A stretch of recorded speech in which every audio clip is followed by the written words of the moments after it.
Hi, guys. This is Sarah Johnston from the Briefcase Coach. Now, if you followed me anytime on LinkedIn or my content, you know that I am a huge fan of building out target company lists when you're job searching. And this is a step that a lot of people overlook when they enter into a job search. They think that they know where they want to land and they focus on maybe 3 to 5 companies, but they're really missing out on a lot of opportunities because they don't know what their options are. This is going to be even more important as we potentially enter into what could be a recession economy. Companies are going to have hiring freezes, and there just aren't going to be as many openings in the future as there are now. So it's going to be important to know what your options are. I'm going to walk you through the exercise of creating a target company list. So bear with me. I'm going to share my screen with you. And we're just going to say you're a hypothetical job seeker and you live in the Raleigh-Durham area and you want to focus in on health tech or biotech or biopharma companies in the Raleigh-Durham area. And let's just say you work in the IT space. So if I were this hypothetical person, I would start with good old Google, and I would start looking at doing some Boolean searches for venture capital, healthcare, RTP. RTP stands for Research Triangle Park, which is kind of the symbol for Raleigh, Durham, Chapel Hill, Cary area. You could also just do Raleigh, or you could just do Durham. And so when you do this Boolean search, you might land on a website like this. And when you land on a website like this, you could see a North Carolina venture and investor group. And you could see where they're funding, and you could spend some time poking around here and look at their investments in their portfolio. So this might give you some options. You could also do a search again for Raleigh Biotech, and you might land on a website like this one, which is built in. And it gives you the top Raleigh-Durham biotech companies. So you want to just spend some time letting yourself go there, letting yourself do the research and dive in. And you'll start this spreadsheet. And I've got this spreadsheet on the website Job Search Journey, and it's also available on my website as well. And so you'll just start diving in and putting companies on your list. You don't have to know everything about a company before you put it on your list. You can put it here and use it to gather information later on. So let's say you were doing some research, and on the built-in, you found information about IQVIA, and they were interesting enough that you want to dive in more.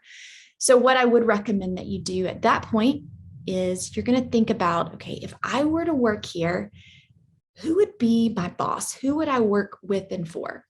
Now, what you might want to do is you might want to go on LinkedIn to see if you have any contacts that are already working with that organization. But let's say you don't. Let's say you know no one at this company. They're just an interesting company to you. So you want to say, okay, if I were to work here, who would be my boss? I would go on the website Crunchbase, and this is a very cool tool. A lot of people don't kind of overlook it, but it's an amazing resource. I'm currently using the free version. It is $49.99 for the paid version per month. And if you are job searching and you're building out a target company list, I think I would pay the $49.99. It's absolutely worth it to be able to get the extra information that the site provides. So again, you're thinking, okay, I work in the IT space, you're a leader in the IT space, and you want to work in the Raleigh-Durham area. So one of the cool things that this site does, beyond giving you information about acquisitions, giving you signals, giving you similar companies that you could potentially put on your target company list, it also tells you people. And not only that, it lets you look at them by job department. So I can go and look at the IT space and see who it pulls up. So this is pretty fascinating. It gives me some names, and I'm thinking, okay, if I were to work here, who would be my boss? And this is a hypothetical person. I've decided, based on this hypothetical job seeker, that Jim McCallum would probably be, my senior leader for the org. So LinkedIn, I can go and find this person's name on Crunchbase. If I were paying for Crunchbase, I could get their email or potential email address or phone number, and it would automatically let me click to go to their LinkedIn. But I'm savvy enough, I know how to go to Jim's LinkedIn page, and I'm on his page, And I see that Jim has been there for two and a half years, and he was with IMS Health before. It also tells me, if I scroll down onto his activity, that Jim is, reasonably active on LinkedIn. In fact, in the last 2 days, he's liked someone's post. So if you were to send Jim a message for outreach, he would probably get it if you were to send it to him on LinkedIn. This website also tells me who people view if they're looking at Jim. And it tells me the name of the SVP and CTO here, which is Dave Clark.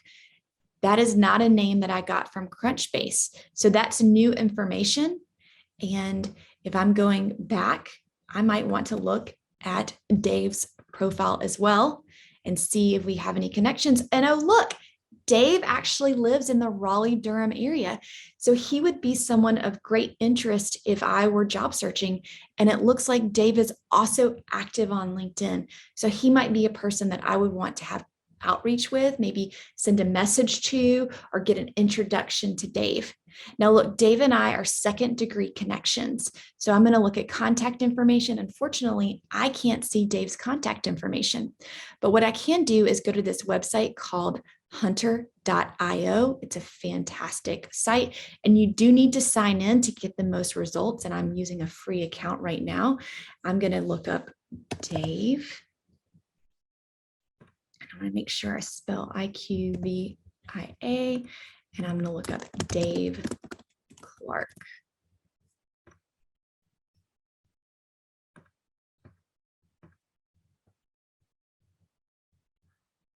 Did not give me an email address, unfortunately, for Dave using Hunter, which is unfortunate.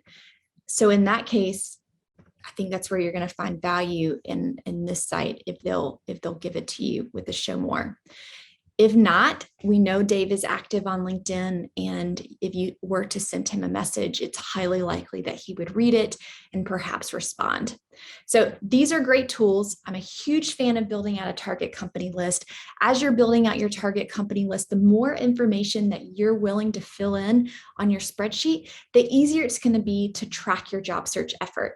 And one of the beauties of creating a list like this is that you can share it with your peers who want to help you in your job search. So if you're in a job search club, or if you're in an accountability group, or you have a center of influence, someone who you value and who's interested in your job search efforts and wants to help you, you can email them your job search spreadsheet and ask them if they know any of the individuals on your people who would be your boss list, or anybody on your target company list that they could introduce you to.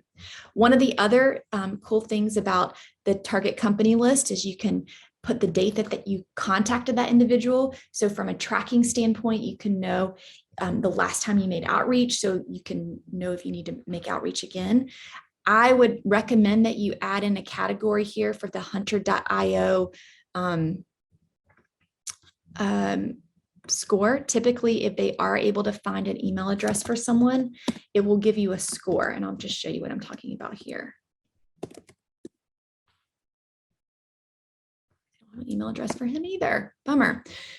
So it typically gives you a score. I would recommend that you put the score on your spreadsheet. So if the score is, not 100%, you can know that perhaps the individual did not get the email. You can also use a tool like mailtrack.io. It's a Gmail extension. And when you're sending emails, it will notify you if someone opened the email. The reason I really like using an email extension like that is if you get a notice that the person does not open the email, then you know that the email address is probably bad, and perhaps you need to go and find another way to make contact or outreach with that individual. I hope that you found these tips helpful. If you did, please consider subscribing to my YouTube channel or my email list. I send an email out twice a month with job search tips. Thanks so much for watching, and I hope you have a really great rest of your day, and good luck job searching.